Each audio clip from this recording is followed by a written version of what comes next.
Hey guys, welcome. My name is Kyle Van Berkel. I am a first year paramedic student at the Southern Alberta Institute of Technology in Calgary. My cousin, Miss Taylor, asked me to help out with a little bit of anatomy. So, as a paramedic, I deal a lot with respiratory and cardiac emergencies, which are heart and lungs. So, I'm just going to do a quick and dirty little rundown of some anatomy of the airway, as well as the heart later on.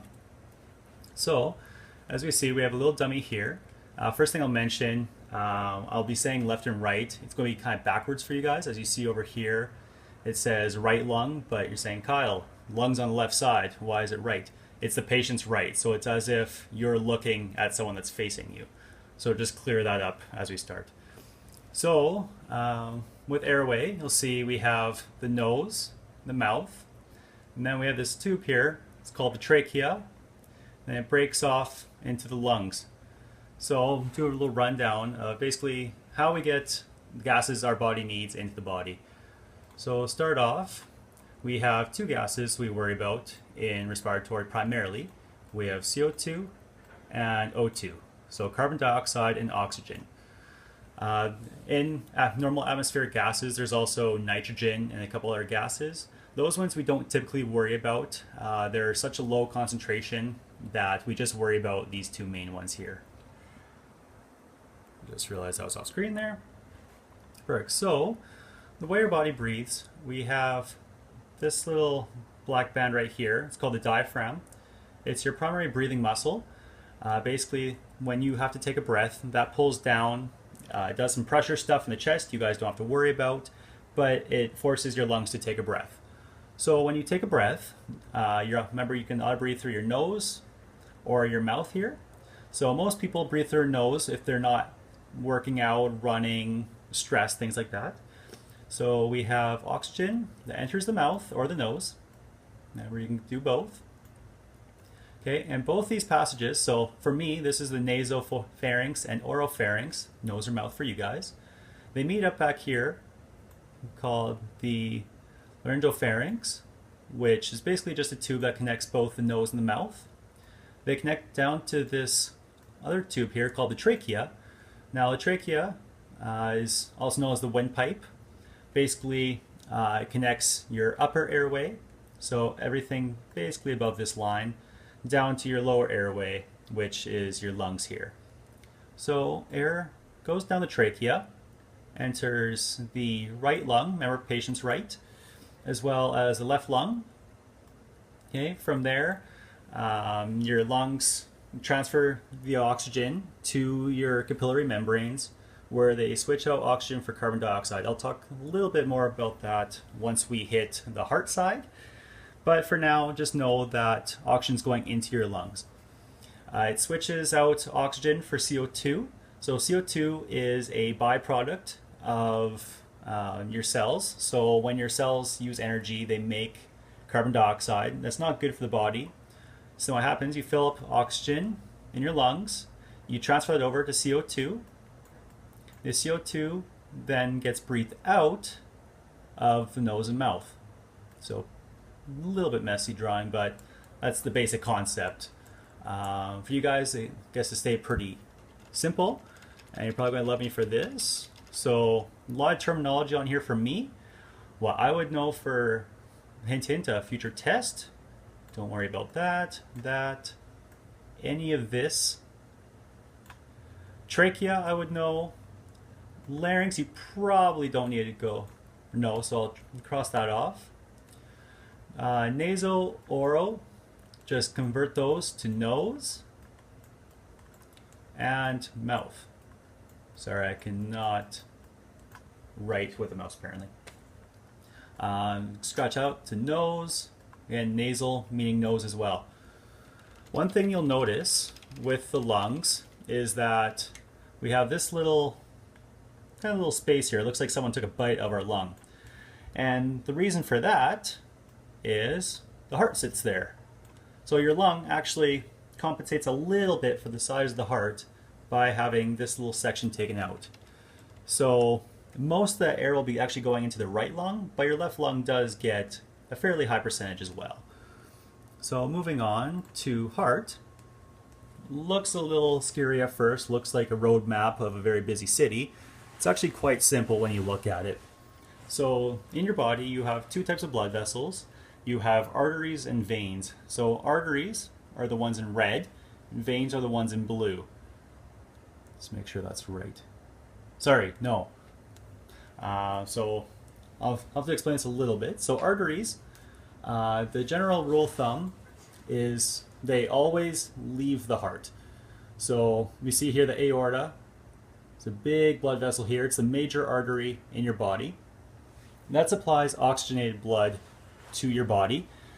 Veins always carry deoxygenated blood, so they're carrying carbon dioxide, with the exception of one vessel, which I'll touch on in a minute here. So basically what happens, this tube here is called the vena cava. It's a giant vein, basically connects your entire body, carrying carbon dioxide to the right atrium. Okay, from the right atrium, top of your heart squeezes, pushes down these little floodgates here. It hits your right ventricle. Okay, your right ventricle then pushes the blood out to the lungs, where they'll do that gas exchange I mentioned. Okay, so with vessels, I should also mention this before I get any further. So we have arteries, veins we've covered. We also have capillaries.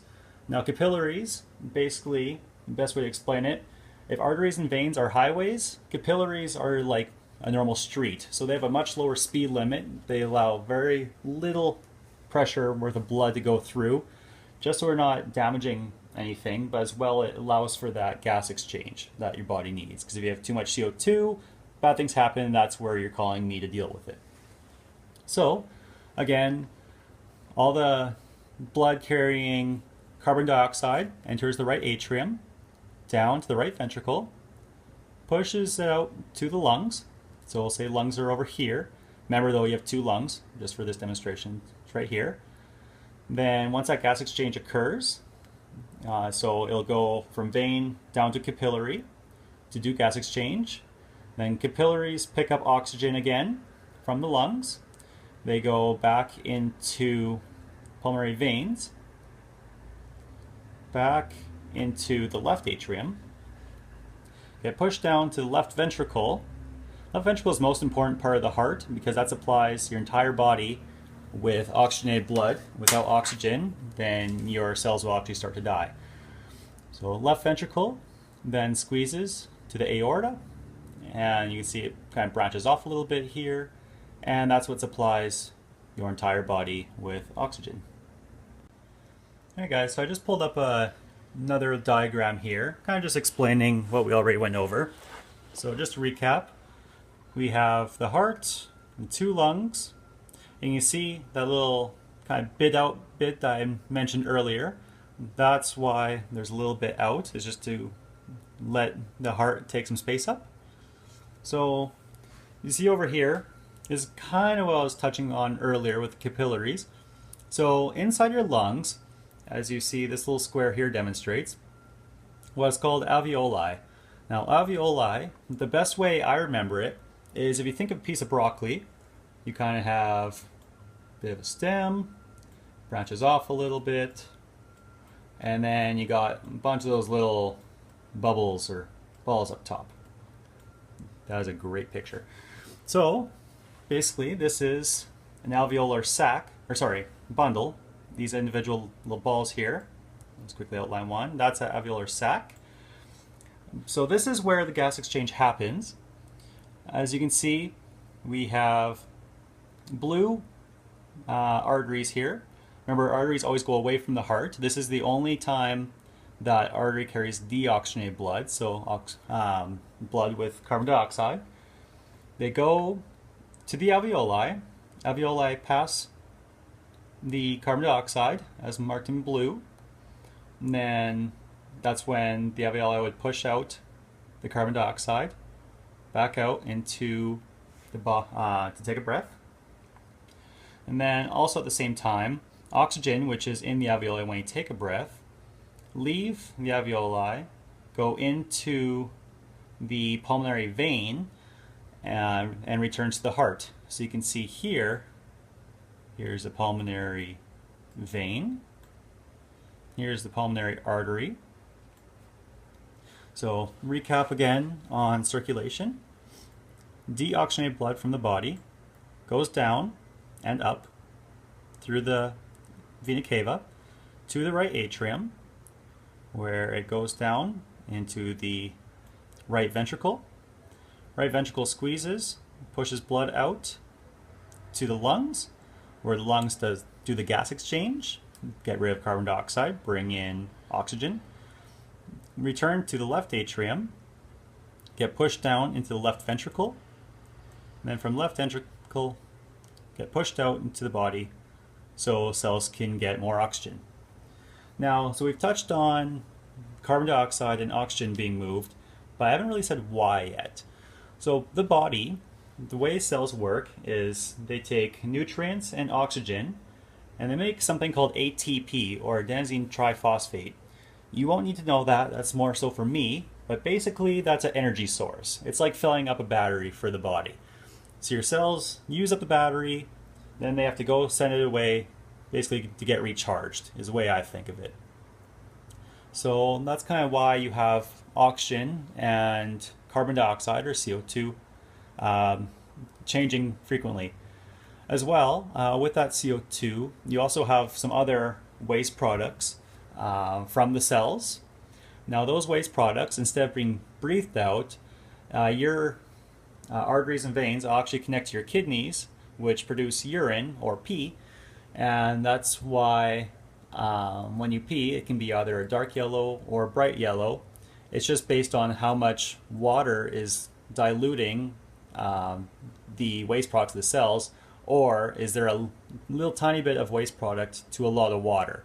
Best example I can think for this, take a jug full of water, add in a little bit of Kool-Aid, and you'll see it's very light, versus if you take the whole container and dump it into the jug, it's going to be very dark. That's just concentration. For your guys' needs, I would just focus on, again, the heart, maybe a little bit of circulation, just a base knowledge of kind of how it works.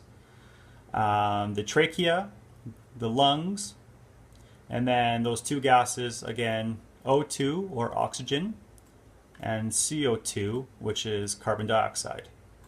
Hope you guys enjoyed this. If you have any questions, let Miss Taylor know and she can get back to me and I can try to clear it up further.